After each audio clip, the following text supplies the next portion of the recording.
Hi, I'm Brianna. And I'm Akira. And you're watching Dante's Boxing Nation.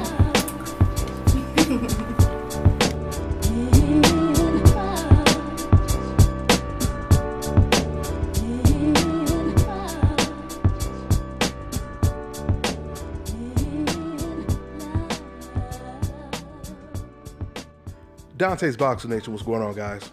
So apparently Adrian Broner, he agrees with Floyd Mayweather when Mayweather said that he believes Canelo would beat Gennady Golovkin. Broner, he said he believes that Canelo would not only beat him, but he would knock Golovkin out. And one of the main reasons he says that is because he looks at, like the majority of people, he looks at, of course, the Kell Brook fight. And he said if Kell Brook was a natural middleweight, Kell Brook would have knocked out Gennady Golovkin. So I thought that was pretty interesting that he said that. You know, first of all, when it comes to the Canelo versus Golovkin situation, I'm still not sure who I would lean towards in that fight. There were times when, after I looked at the Kell Brook fight, I did say, you know what, if Kell could do this, Canelo probably could beat Golovkin. But then when I looked at the Canelo versus Khan fight, and I seen how easy Amir Khan was outboxing Canelo and using the jab, I then said, you know what, I could see Gennady Golovkin out jabbing and possibly surprising people and outboxing Canelo Alvarez, and then possibly walking him down and stopping him, maybe, or hurting him bad like he did David Lemieux. But I'm kind of up in the air with it right now. You know, I really want to see how Canelo looks against Chavez, since that's going to be his debut at the middleweight division, or really damn near the super middleweight division. So, you know, if he just walks through Chavez and Chavez looks like he's in shape and he really trains for this fight, and Canelo just walks through him, that would be really impressive. And I might even lean towards Canelo. But, you know, this is just talking because we never know if that fight is ever going to take place. Of course, Golovkin still has a tough fight against Danny Jacobs. We don't even know if he'll get past Danny Jacobs, even though he is the favorite. But I truly believe a Golovkin versus Canelo fight really depends on how Golovkin looks against Danny Jacobs. Now, if Golovkin beats Danny Jacobs, but he looks vulnerable the way he did in the Kell Brook fight, then we'll most likely see Golovkin versus Canelo next. But if Golovkin just blows Danny Jacobs out of the water like he did Dominique Wade, then we probably will never see that fight. That's just my 2 cents.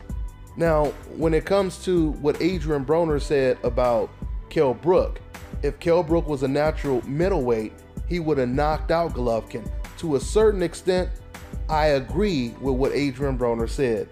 For those of you guys who don't know, I said a long time ago, way before Golovkin was even considering Kell Brook as an opponent, I said I truly believe, because of Kell Brook's style, and because Golovkin had never faced a style like that, a fighter who's very athletic, and truly comes into the ring with the confidence of an undefeated champion. I said back then that I truly believed that Kell Brook would be Golovkin's toughest fight, despite coming in the ring with a massive weight disadvantage or size disadvantage, right? And that's exactly what turned out, because the majority of professional boxers, they've agreed that they feel that Golovkin has looked his most vulnerable against Kell Brook. Now, don't forget, he looked slightly vulnerable in the Willie Monroe fight, and he looked really vulnerable in the Kassim Ouma fight. The Kassim Ouma fight was life and death for Gennady Golovkin. So if you guys haven't watched that fight, you should watch it on YouTube. It was a really good fight. Kassim Ouma, he actually did what a lot of people would consider the unthinkable. In Kassim Ouma, he actually came after Golovkin and tried to walk Golovkin down, and he was successful at doing it. And keep in mind, guys, this was a past his prime Kassim Ouma. This wasn't the undefeated Kassim Ouma we seen dominating on HBO and ESPN, okay? So with that being said, yeah, I agree with Adrian Broner. I don't know if Kell Brook would have knocked out Golovkin, but to me, hands down, if Kell Brook is the exact same size as Gennady Golovkin, Kell Brook, he would have beat Gennady Golovkin. Now, I mean, for some of you fans that say, oh, he did nothing at all he did was just run, etc., etc. If that was the case, how do you explain the fact that Kell Brook, he did more damage in 4 rounds than Martin Murray did in almost 12 rounds? And keep in mind, Martin Murray, he moved the whole night and he was nowhere near as successful as Kell Brook was in 4 rounds. Also, if you talk about Kell Brook, quote unquote, running, then you have to ask yourself, why isn't Gennady Golovkin cutting off the ring and taking, a person who's running out within the first couple rounds? We see Mike Tyson do this against a lot of opponents. Michael Spinks comes to mind. Michael Spinks was constantly moving in the ring, and Mike Tyson knocked him out, I believe, in the first, the first or the second round? Because he was cutting the ring off. So trying to say all Kell Brook did was run, it doesn't really make sense, because if you look at Gennady Golovkin's face in that fight, matter of fact, here's the pictures right here.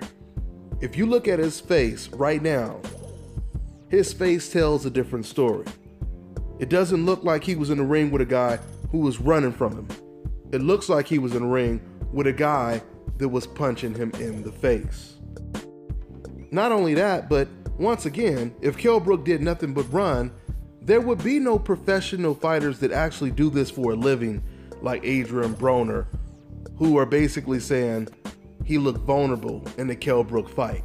And if it wasn't for Kell Brook being a natural welterweight, the fight would have probably ended in a different way. Because if you think about it, Broner didn't say this about the Martin Murray fight. He didn't say, well, if Martin Murray was a little bit stronger, had some power, he would have knocked him out. He didn't say that. He's only talking about Kell Brook. He could have mentioned, or he could have named any of Gennady Golovkin's opponents, but he decided to reference Kell Brook. So once again, with that all being said, I can definitely see Canelo Alvarez competing with Golovkin, and that would definitely be a 50-50 fight. But I'm also really looking forward to this Golovkin-Danny Jacobs fight, because I believe this fight is going to tell us a lot more about Gennady Golovkin. Even though the Golovkin-Kell Brook fight, that told us something about Golovkin as well. We're going to learn a lot more about him in this Danny Jacobs fight. So that's pretty much all I got for now, guys. I'm on to the next one.